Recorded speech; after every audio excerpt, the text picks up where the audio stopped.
प्रणाम दोस्तों। स्वागत है आपका मेरे इस YouTube चैनल साहित्य सागर में। दोस्तों, आज मैं आपके लिए लेकर आई हूँ मनोजी भंडारी की लिखी कहानी अकेली।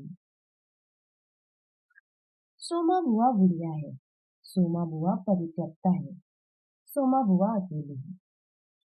सोमा बुआ का जवान बेटा क्या चाहता रहा, उनकी अपनी जवानी चली गई।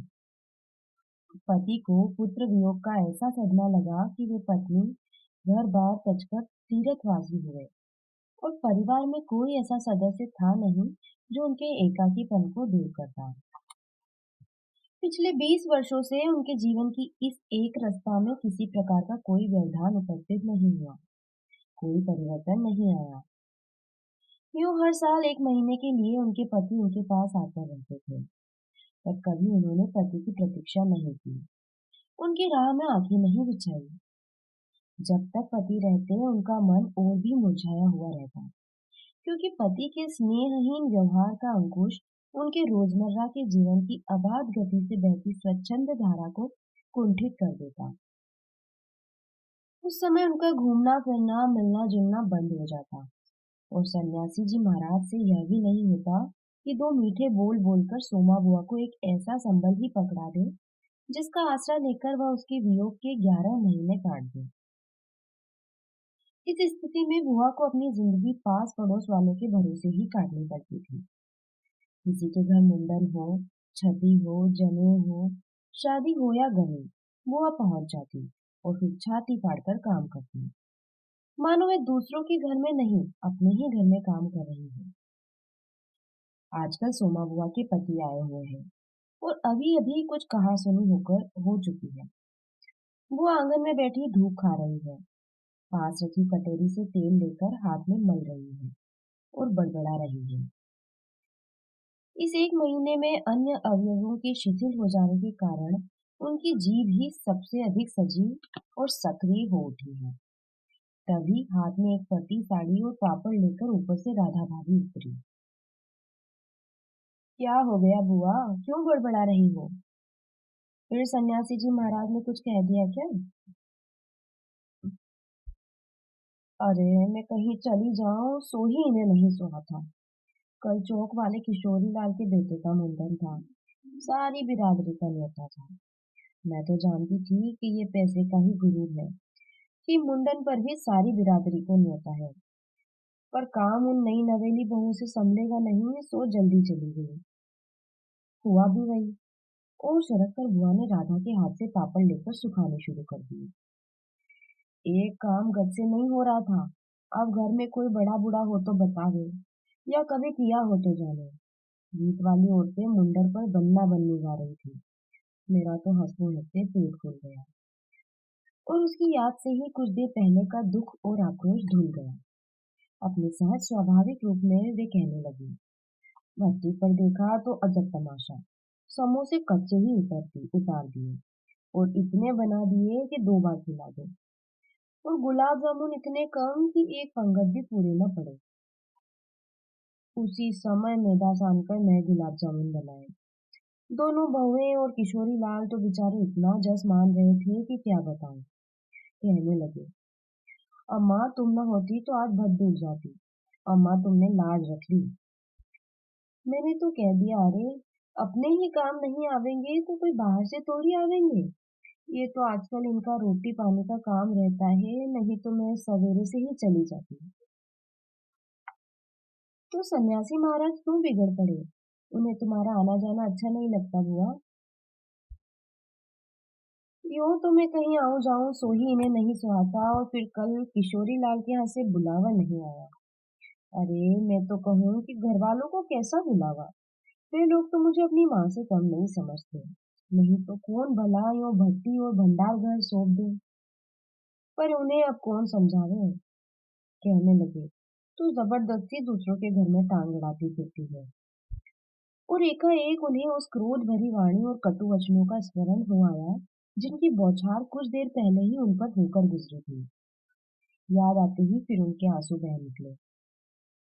अरे रोती क्यों हो बुआ, कहना सुनना तो चलता ही रहता है। सन्यासी जी महाराज एक महीने को तो आकर रहते हैं, सुन लिया करो। और क्या। सुनने को तो सुनती ही हूँ पर मन तो दुखता ही है। 1 महीने को आते हैं तो भी कभी मीठा नहीं बोल पाते। मेरा आना जाना इन्हें सुहाता नहीं। सो तू ही बता राधा कि ये तो साल में 11 महीने हरिद्वार रहते हैं। इन्हें तो नाते रिश्तेदार वालों से कुछ लेना देना नहीं, पर मुझे तो सबसे निभाना पड़ता है। मैं भी सबसे तोड़ ताड़ कर बैठ जाऊं तो कैसे चले। मैं तो इनसे कहती हूँ कि जब पल्ला पकड़ा है तो अंत समय में भी साथ ही रखो। सो तो इनसे होता नहीं। सारा धर्म करम यही लूटेंगे, सारा जस यही बटोरेंगे, और मैं अकेली पड़ी पड़ी यहाँ इनके नाम को रोया करूँ। उस पर से कहीं आऊं जाऊं वह भी इनसे बर्दाश्त नहीं होता। और बुआ फूट फूट कर रो पड़ी। राधा ने आश्वासन देते हुए कहा, रो नहीं बुआ। अरे वे तो इसलिए नाराज हुए कि बिना बुलाए चली गई। बेचारे इतना हंगामे में बुलाना भूल गए होंगे। तो मैं भी मान करके बैठ जाती। फिर घर वालों को कैसा बुलाना। मैं तो अपनेपन की बात जानती हूँ। कोई प्रेम नहीं रखे तो 10 बुलावे पर भी नहीं जाऊं, और प्रेम रखे तो बिना बुलाए भी सिर के बल जाऊं। मेरा अपना हरकू होता और उसके घर काम होता तो क्या मैं बुलावे के भरोसे बैठी रहती। मेरे लिए जैसा हरकू वैसा किशोरी लाल। आज हरकू नहीं है, इसी से दूसरों को देख देख कर मन भरमाती रहती है। और वे हिचकियां लेने लगी। सूखे पापड़ों को बटोरते बटोरते स्वर को भरसक कोमल बनाकर राधा ने कहा, तुम भी हुआ, बात को कहाँ से कहाँ ले गई। अब चुप भी हो। पापड़ भूनकर लाती हूँ, खाकर बताना कैसा है। और वह पापड़ लेकर ऊपर चढ़ गई। कोई सप्ताह भर बाद बुआ बड़े प्रसन्न मन से आई और सन्यासी जी से बोली, सुनते हो, देवर जी के ससुराल वालों का किसी लड़की का संबंध भगीरथ जी के यहाँ हुआ है। वे सब लोग यहीं आकर ब्याह कर रहे हैं। देवर जी के बाद तो उन लोगों से कोई संबंध ही नहीं रहा। फिर भी है तो समझी ही। वे तो तुमको भी बुलाए बिना नहीं मानेंगे। समधी को आखिर कैसे छोड़ सकते हैं। और बुआ पुलकित होकर हंस पड़ी। सन्यासी जी की मौन उपेक्षा से उनके मन को ठेस तो पहुंची, फिर भी वे प्रसन्न थे। इधर उधर जाकर वे विवाह की प्रगति की खबरें लाती। आखिर एक दिन वह यह भी सुनाई कि उनके समधी यहाँ आ गए हैं और जोर शोर से तैयारियां हो रही हैं। सारी बिरादरी को दावत दी जाएगी। खूब रौनक होने वाली है। दोनों ही पैसे वाले ठहरे। क्या जाने हमारे घर तो बुलावा भी आएगा या नहीं। देवर जी को मरे 25 साल हो गए। उसके बाद से तो कोई संबंध ही नहीं रहा। रखे भी कौन। यह काम तो मर्दों का होता है। मैं तो मर्द वाली होकर भी बेमर्द की हूँ। और एक ठंडी सांस उनके दिल से निकल गई।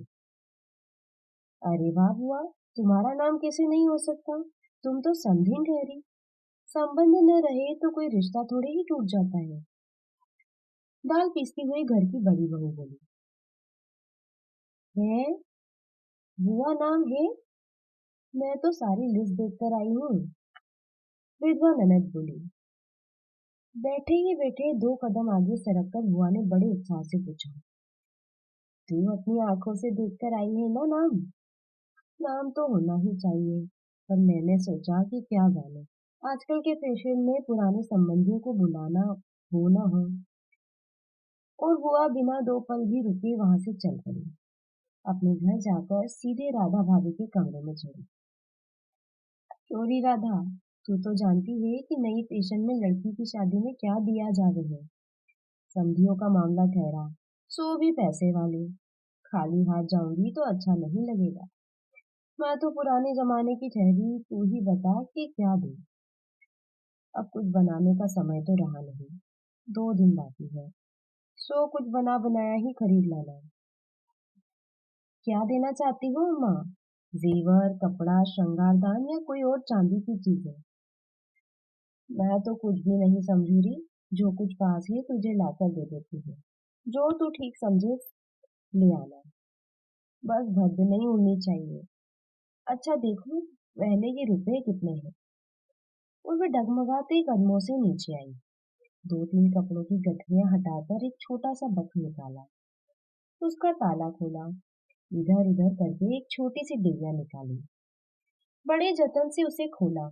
उसमें 7 रुपए की कुछ रेजगारी पड़ी थी और एक अंगूठी। बुआ का अनुमान था कि रुपये कुछ ज्यादा होंगे, पर जब 7 ही रुपए निकले तो सोच में पड़ गई। रईस समझियों के घर में इतने से रुपयों से बिंदी भी नहीं लगेगी। उनकी नजर अंगूठी पर गई। यह उनके मृत पुत्र की एकमात्र निशानी उसके पास रह गई थी। बड़े बड़े आर्थिक संकटों के समय भी वे इस अंगूठी का मोह नहीं छोड़ सकी थी।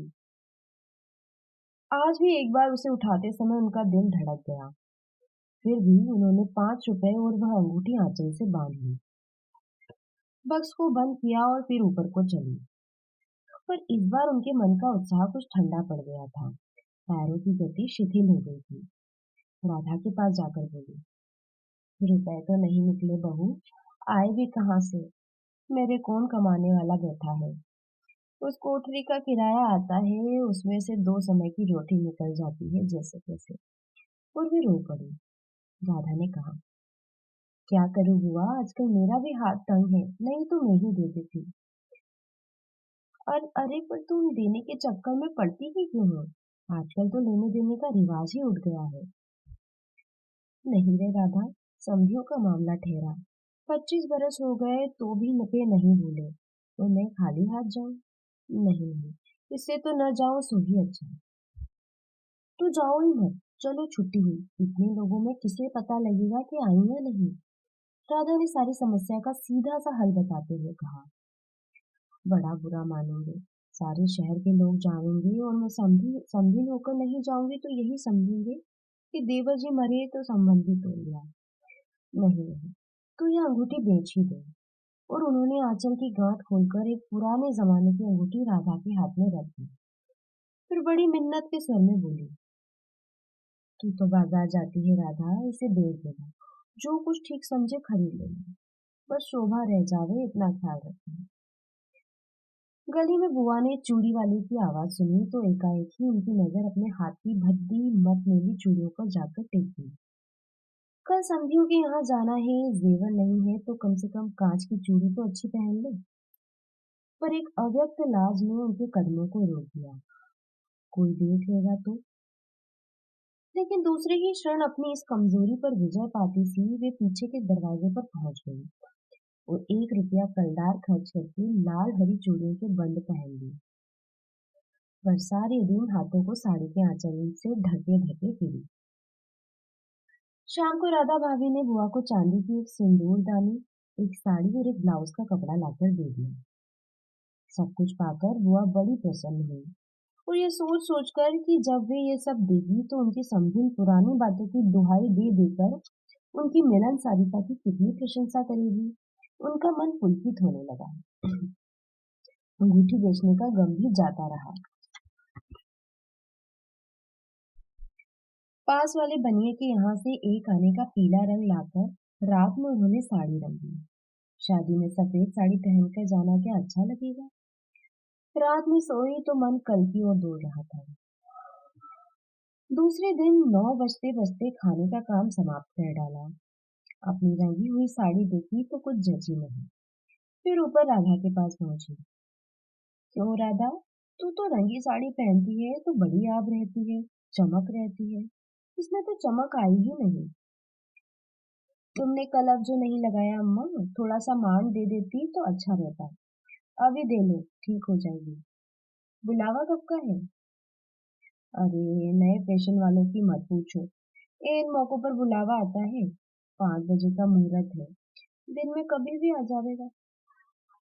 राधा भाभी मन ही मन मुस्कुरा उठी। बुआ ने साड़ी में मांड लगाकर सुखा दिया। फिर एक नई थाली निकाली। अपनी जवानी के दिनों में बुना हुआ क्रोशिया का एक छोटा सा मेजपोश निकाला। थाली में साड़ी, सिंदूरदानी, एक नारियल और थोड़े से बताशे सजाए। फिर जाकर राधा को दिखाया। सन्यासी महाराज सवेरे से इस आयोजन को देख रहे थे और उन्होंने कल से लेकर आज तक कोई 25 बार चेतावनी दे दी थी कि यदि कोई बुलाने न आए तो चली मत जाना, नहीं तो ठीक नहीं होगा। हर बार बुआ ने बड़े ही विश्वास के साथ कहा, मुझे क्या बावली ही समझ रखा है जो बिना बुलावे चली जाऊंगी। अरे वह पड़ोस वालों की नंदा अपनी आंखों से बुलावे की लिस्ट में नाम देख कर आई है। और बुलावेंगे क्यों नहीं? शहर वालों को बुलावेंगे और समझियों को नहीं बुलावेंगे क्या? 3 बजे के करीब बुआ को अनमने भाव से छत पर इधर-उधर घूमते देख राधा भाभी ने आवाज लगाई। गई नहीं बुआ? एकाएक चौंकते हुए बुआ ने पूछा। कितने बज गए राधा? क्या कहा 3? सर्दी में तो दिन का पता ही नहीं लगता है। बजे 3 ही है और धूप सारी छत पर से ऐसे सिमट गई है मानो शाम हो गई हो। फिर एकाएक जैसे ख्याल आया कि यह तो भाभी के प्रश्न का उत्तर नहीं हुआ, तो जरा ठंडे स्वर में बोली। मुहूर्त तो 5 बजे का है, जाऊंगी तो 4 तक चली जाऊंगी। अभी तो 3 ही बजे है। बड़ी सावधानी से उन्होंने स्वर में लापरवाही का पूर्ण किया। बुआ छत पर से गली में नजर फैलाए खड़ी थी। उनके पीछे ही रस्सी पर धोती फैली हुई थी, जिसमें कलफ लगा था और अभ्रक भी छिड़का हुआ था। अभ्रक के बिखरे हुए कण रह रहकर धूप में चमक जाते थे। ठीक वैसे ही जैसे किसी को भी गली में घुसता देख बुआ का चेहरा चमक उठता था। 7 बजे की धुंधल के में राधा ने ऊपर से देखा तो छत की दीवार से सटी गली की ओर मुंह किए एक छाया मूर्ति दिखाई दी। उसका मन भर आया। बिना कुछ पूछे इतना ही कहा, बुआ, सर्दी में खड़ी खड़ी यहाँ क्या कर रही हो? आज खाना नहीं बनेगा क्या? 7 तो बज गए। जैसे एकाएक नींद में से जागते हुए बुआ ने पूछा, क्या कहा? 7 बज गए? फिर जैसे अपने से ही बोलते हुए पूछा, पर 7 कैसे बज सकते हैं? वक्त तो 5 बजे का था।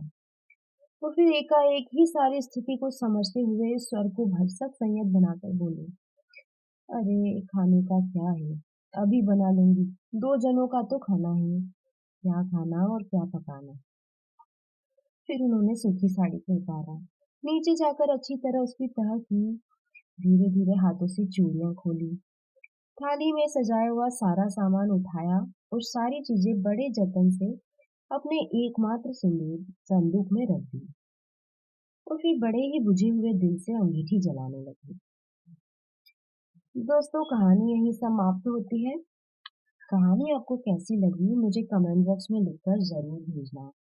अगर आपको मेरे द्वारा सुनाई गई कहानियाँ पसंद आ रही है तो प्लीज मेरे चैनल को सब्सक्राइब जरूर कीजिएगा। आपके प्यार के लिए बहुत बहुत धन्यवाद।